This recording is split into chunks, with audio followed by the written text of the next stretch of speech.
Audio Jungle.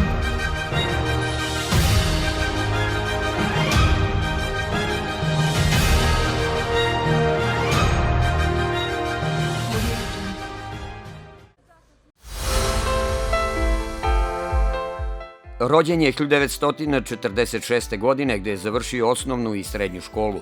Još u prvoj godini srednje škole postaje član rukometnog kluba Sem Balkanski, a pod rukovodstvom trenera Nikole Georgijeva od 1963. godine i prvotimac. Klub se tada veoma uspešno takmičio u rukometnoj ligi Istočne Srbije, a on mu je ostao veran celu deceniju. 1972. godine završava trenersku školu u organizaciji Rukometnog saveza Srbije i postaje trener prvog stepena. Učestvovao je u izgradnji rukometnog, košarkaškog i fudbalskog terena, a bio je i aktivan u SIZ-u fizičke kulture, čiji je jedno vreme bio i predsednik.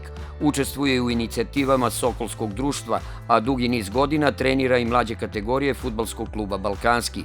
Jedan je od redovnih organizatora sledskih vežbi, a sa generacijama učenika učestvovao je na školskim sportskim takmičenjima na okružnom, regionalnom i republičkom nivou.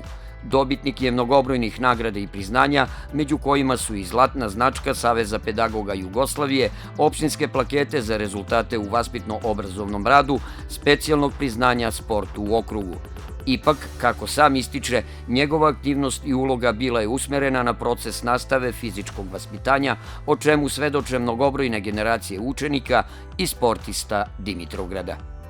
Priznanje za doprinos u razvoju sporta Dimitrovgrada Dimitar Đurov.